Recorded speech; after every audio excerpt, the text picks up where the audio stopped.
Chapter 535, Bad Hair Day. It starts in a conference room with a small pile of money in the middle of a table. Man, is it my imagination or have our piles of cash gotten smaller? 2 more men agreed with him. Man, we must be running out of subjects with blood type abscess again. All in favor of finding new subjects oinked like a big fat pig. The 2 men oinked like a pig. Man, that's it then. We find new subjects. Ho ha user, start making calls. At the estate we were watching TV. Me, hey Scuzzy and Cuzzy, how did you beat Crab and Cancreelet? Cuzzy, it was an easy fight.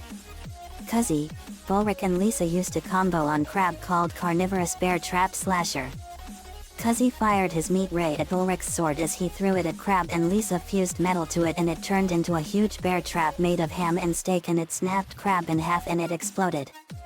Scuzzy, Odd, Static and Carmen used to combo on Cancreelet called Pyro Storm T-Bone Arrow Rain. Static and Carmen fired blasts of lightning and fire at and merged with Odd's arrows, and Scuzzy turned them into T-bones with his meat ray and they skewered Cancreelet and it exploded. Me, awesome job guys. Lori, literally an amazing performance. Lisa, indeed firstborn elder sister. It was a magnificent display of teamwork. Very, it sure was. At Dr. Vindlu's office the phone rang. Dr. Vindlu, India accent, Dr. Vindlu? Whisper chatter on the phone, I'm sorry but it would unethical to share my patient's personal information with. Whisper chatter, how much? Whisper chatter, that much. What do you want to know? Whisper chatter, abscess is a very rare blood type. I do have one patient with that blood type.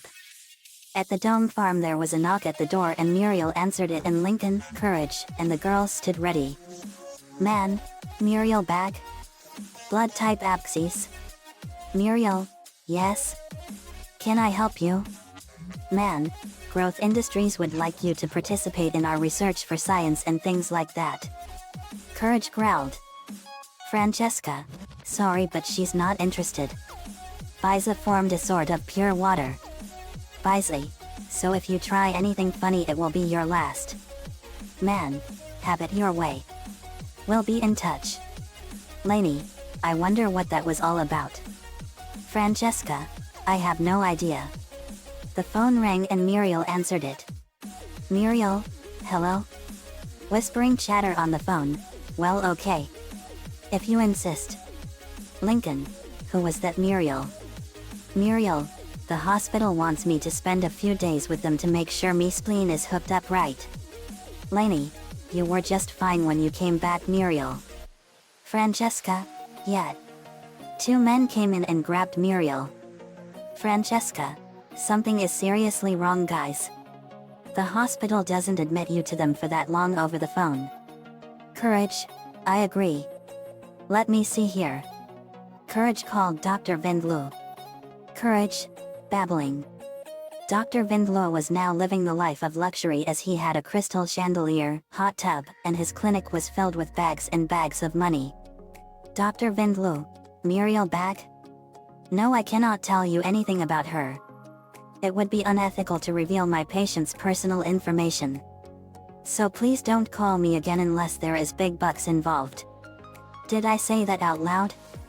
Laughs. I was confused by my submarine. Courage hung up the phone. Courage, Muriel's in trouble. Francesca, I feel it too. Courage. Courage snuck into Dr. Vindlu's office and went through the file cabinets and pulled out Muriel's file, and he gasped with an alarm klaxon. Dr. Vindlu, I love my submarine, it's pretty. Francesca read the file and she was shocked. Francesca, property of Growth Industries?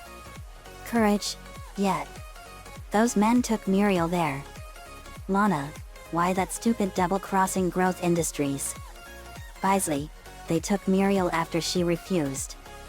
Francesca, we will not put up with this. Courage, Lainey, let's put that place out of business. Francesca, let's do it. They set out for Growth Industries. They arrived and went in and they got a surprise from Eustace's mother. Francesca, great-grandmama. I didn't expect to see you here. Eustace's ma. Oh hello Courage and Francesca, good to see you. Where's me stupid son? Usually he's with you. Bisley, he's now in prison where he belongs because we didn't like his attitude. But that's not why we're here. Muriel bag is in there. Francesca, we know she's here. Eustace's ma. Who? Bisley, step aside please. They went in and they went into a strange department. They saw a man getting dusted off with robot hands. Then he got sprinkled with some strange seeds, watered and blasted with sunlights. Hair grew instantly on him and then he was showered and squirted with shampoo and robot hands foamed it up into a good lather. He was showered off and dried off with a hair dryer and lifted up with a bunch of people that had a lot of hair. Bisley, holy mackerel. Lainey, what are they doing with all this hair? Lana, I don't know but this is awful. Muriel was among them. Muriel, girls? Lincoln? Courage? Is that you all? Francesca, Grandma Muriel? Where are you? Bisley, there she is. She pointed to Muriel in the back of the group. Lainey, I see her. Let's go. They went at Muriel and they saw another horrific sight. They were gonna shave the hair off their heads and collect it. Lincoln, that is so wrong. Earth, come on. They went and jumped and flew up to Muriel. Muriel, guys, it's so good to see you. Bisley, you too Muriel. We'll have you down from there in a jiffy. Lincoln and Lainey lifted her out of the sling and got her onto the floor. Eustace's mom and a bunch of guards came in. Eustace's mom, get them. Lincoln fired a blast of lightning at them and electrocuted them until they were twitching like crazy.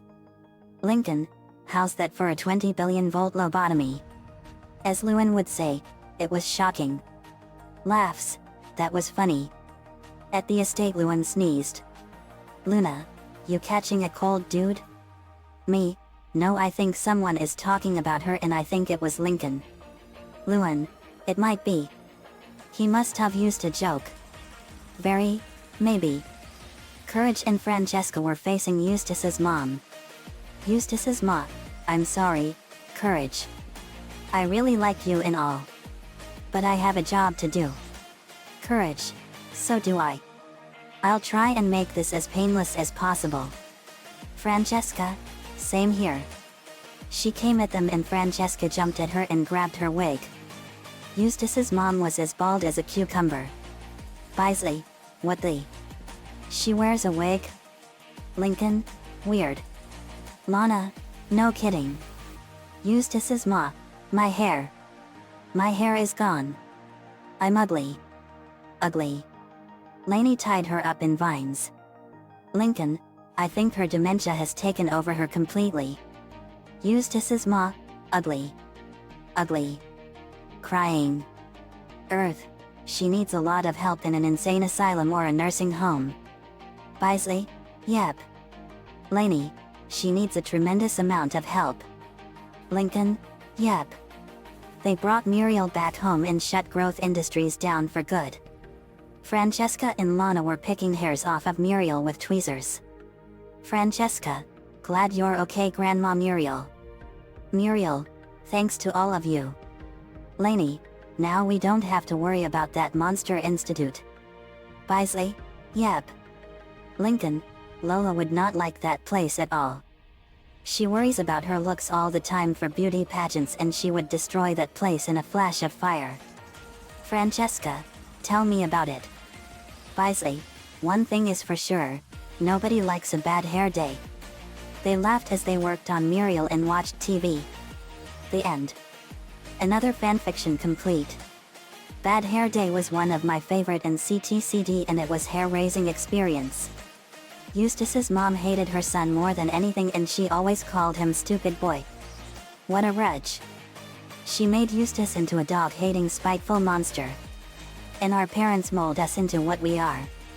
But she gives parents everywhere a really bad name. Nico-chan11 gave me the ideas for this one. Thanks for that, man, as usual. Next up for part 13 is the Curse of King Ramses. Let me know what you all think. See you all next time.